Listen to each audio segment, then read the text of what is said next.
You're listening to Inner Guidance Channel. The purpose of this record is to show you how to use your imagination to achieve your every desire. Most men are totally unaware of the creative power of imagination and invariably bow before the dictates of facts and accept life on the basis of the world without. But when you discover this creative power within yourself, you will boldly assert the supremacy of imagination and put all things in subjection to it. When the man speaks of God in man, he is totally unaware that this power, called God in man, is man's imagination. This is the creative power in man. There is nothing under heaven that is not plastic as potter's clay to the touch of the shaping spirit of imagination. Once a man said to me, "You know, Neville, I love to listen to you talk about imagination. But as I do so, I invariably touch the chair with my fingers and push my feet into the rug, just to keep my sense of the reality and the profundity of things." Well, undoubtedly he is still touching the chair with his fingers and pushing his feet into the rug. But now let me tell you another one who didn't touch with her fingers and didn't push that foot of hers onto the board of the streetcar. It's the story of a young girl, just turned 17. It was Christmas Eve, and she was sad of heart for that year. She had lost her father in an accident, and she was returning home to what seemed to be an empty house. She was untrained to do anything, so she got herself a job as a waitress. This night was quite late. Christmas Eve, it was raining. The car was full of laughing boys and girls home for their Christmas vacation, and she couldn't conceal the tears. Luckily for her, as I said, it was raining, though she stuck her face into the heavens to mingle her tears with rain. And then, holding the rail of the streetcar, this is what she did. She said, "This is not rain, but this is spray from the ocean. And this is not the salt of tears that I taste, but this is the salt of the sea and the wind. And this is not San Diego. This is a ship, and I am coming into the Bay of Samoa." And there she felt the reality of all that she had imagined. Then came the end of the journey, and all were out. 10 days later, this girl received a letter from a firm in Chicago saying that her aunt, several years before, when she sailed for Europe, deposited with them $3,000 with instructions that if she did not return to America, this money should be paid to her niece. They had just received information of the aunt's death and were now acting upon her instructions. 1 month later, this girl sailed for Samoa. As she came into the bay, it was late that night, and there was salt of the sea in the wind. It wasn't raining, but there was spray in the air, and she actually felt what she felt 1 month before. Only this time she had realized her objective. Now this whole record is techie. I want to show you today how to put your wonderful imagination right into the feeling of your wish fulfilled, and let it remain there, and fall asleep in that state. And I promise you, from my own experience, you will realize the state in which you sleep. If you could actually feel yourself right into the situation of your fulfilled desire, and continue therein until you fall asleep as you feel yourself right into it. Remain in it until you give it all the tones of reality, until you give it all the sensory vividness of reality. As you do it in that state, quietly fall into sleep. And in a way you will never know. You could never consciously devise the means that will be employed. You will find yourself moving across a series of events, leading you towards the objective realization of this state. Now here is a practical technique. The first thing you do, you must know exactly what you want in this world. When you know exactly what you want, make as lifelike a representation as possible of what you would see and what you would touch and what you would do, and physically move in such a state. For example, suppose I wanted a home, but I had no money. But I still know what I want. Without taking anything into consideration, I would make as lifelike a representation of the home that I would like, with all the things in it that I would want. And then this night, as I would go to bed, I would, in a state, a drowsy, sleepy state, the state that borders upon sleep, I would imagine that I am actually in such a house. That were I to step off the bed, I would step upon the floor of that house. Were I to leave this room, I would enter the room that is adjacent to my imagined room in that house. And while I am touching the furniture and feeling it to be solidly real, and while I am moving from one room to the other in my imaginary house, I will go sound asleep in that state. And I know that in a way I could not consciously devise, I would realize my house. I have seen it work time and time again. If I wanted a promotion in my business, I would ask myself what additional responsibilities would be mine were I to be given this great promotion. What would I do? What would I say? What would I see? How would I act? And then in my imagination I would begin to see and touch and do and act as I would outwardly see and touch and act. Were I in that position, if I now desired the mate of my life, were I now in search of some wonderful girl or some wonderful man, what would I actually find myself doing? That would imply that I have found my state. For instance, suppose now I was a lady. One thing I would definitely do is wear a wedding ring. I would take my imaginary hands, and I would feel the ring that I would imagine to be there. And I would keep on feeling it until it seemed to me to be solidly real. I would give it all the sensory vividness I am capable of giving anything. And while I am feeling my imaginary ring, which implies I am married, I would sleep. This story is told to us in the Song of Songs, or the Song of Solomon. It is said, "At night on my bed, I sought him whom my soul loveth. I found him whom my soul loveth. And I would not let him go until I brought him into my mother's house, right into the chamber of her that conceived me." If I would take that beautiful poem and put it into modern English, into practical language, it would be this. While sitting in my chair, I would feel myself right into the situation of my fulfilled desires, and having felt myself into that state, I would not let it go. I would keep that mood alive, and in that mood, I would sleep. That is, taking it right into my mother's chamber, into the chamber of her that conceived me. You know, people are totally unaware of this fantastic power of the imagination. But when man begins to discover this power within him, he never plays the part that he formerly played. He doesn't turn back and become just the reflective life. From here on in, he is the effector of life. The secret of it is to center your imagination in the feeling of the wish fulfilled and remain buried. For in our capacity to live, in the feeling of the wish fulfilled, lies our capacity to live the more abundant life. Most of us are afraid to imagine ourselves as important and noble individuals, secure in our contribution to the world, just because at the very moment that we start our assumption, reason, and our senses deny the truth of our assumption. We seem to be in the grip of an unconscious urge, which makes us cling desperately to the world of familiar things and resist all that threatens to tear us away from our familiar and seemingly safe moorings.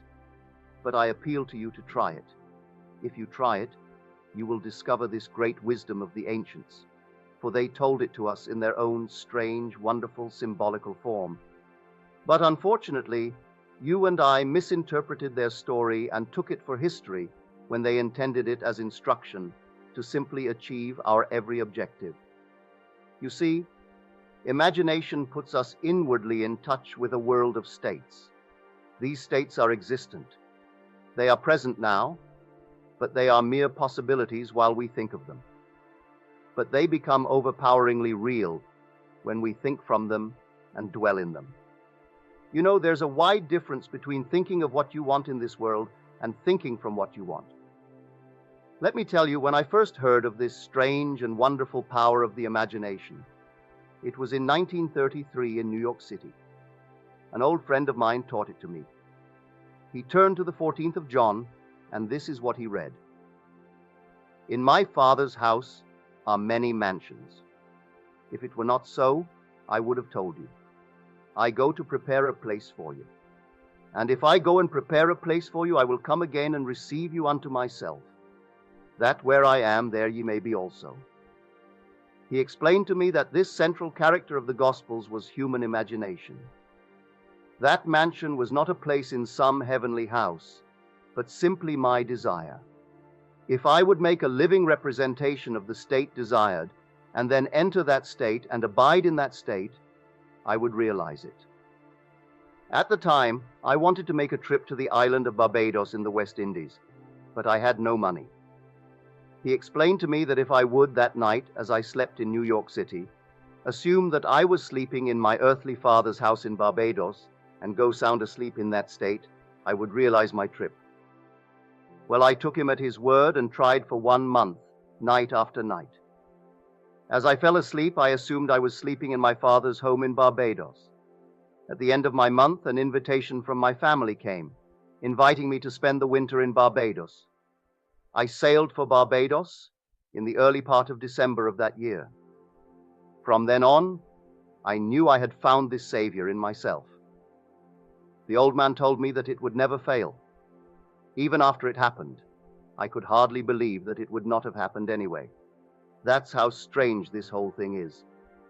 On reflection, it happens so naturally you begin to feel, or to tell yourself that it would have happened anyway, and you quickly recover from this wonderful experience of yours. It never failed me. If I would give the mood, the imagined mood, sensory vividness, I could tell you unnumbered case histories to show you how it works. But in essence, it's simple. You simply know what you want. When you know what you want, you are thinking of it. That is not enough. You must now begin to think from it. Well, how could I think from it? I am sitting here and I desire to be elsewhere. How could I, while sitting here physically, put myself in imagination at a point in space, removed from this room, and make that real to me? Quite easily. My imagination puts me in touch inwardly with that state. I imagine that I am actually where I desire to be. Now, can I tell that I am there? There is only one way to prove that I am there. For what a man sees when he describes his world is, as he describes it, relative to himself. So what the world looks like depends entirely upon where I stand when I make my observation. So if, as I describe my world, it is related to that point in space I imagine that I am occupying, then I must be there. I am not there physically, no, but I am there in my imagination. And my imagination is my real self. And where I go in imagination and make it real, there I shall go in the flesh also. When in that state I fall asleep, it is done. I have never seen it fail.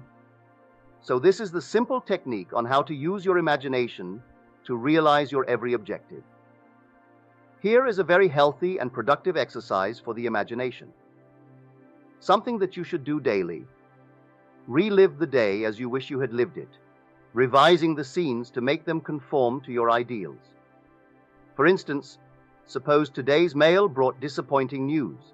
Revise the letter, mentally rewrite it, and make it conform to the news you wish you had received. Or suppose you didn't get the letter you wished you had received.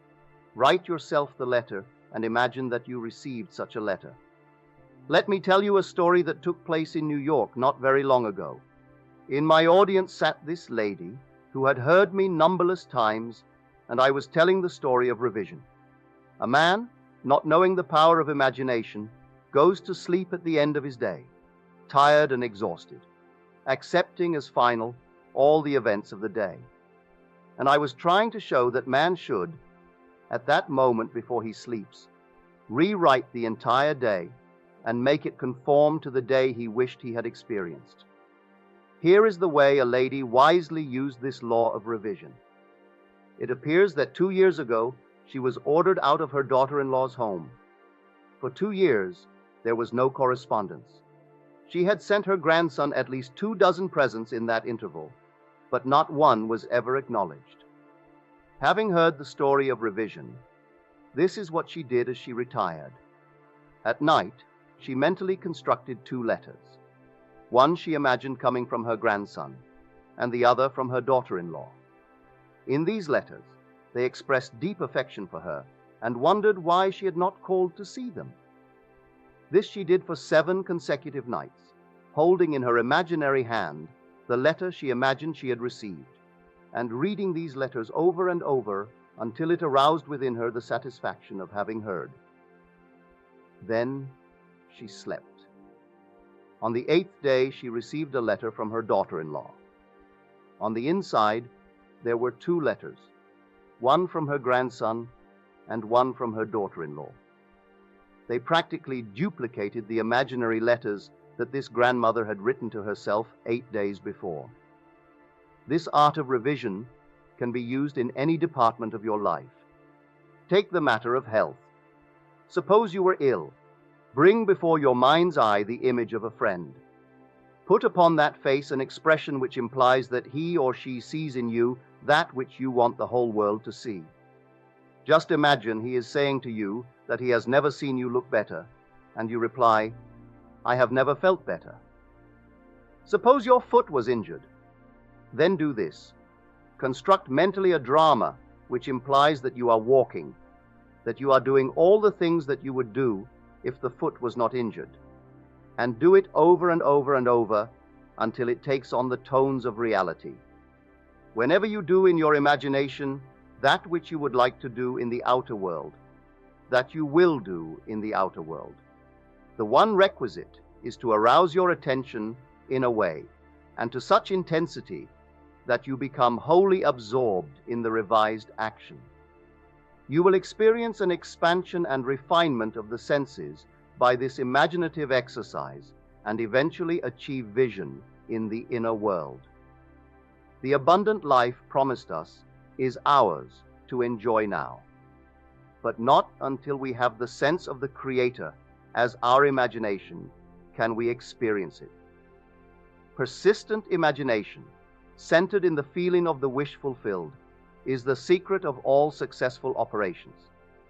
This alone is the means of fulfilling the intention. Every stage of man's progress is made by the conscious, voluntary exercise of the imagination. Then you will understand why all poets have stressed the importance of controlled, vivid imagination. Listen to this one by the great William Blake. In your own bosom you bear your heaven and earth, and all you behold, though it appears without, it is within in your imagination, of which this world of mortality is but a shadow. Try it, and you too will prove that your imagination is the creator.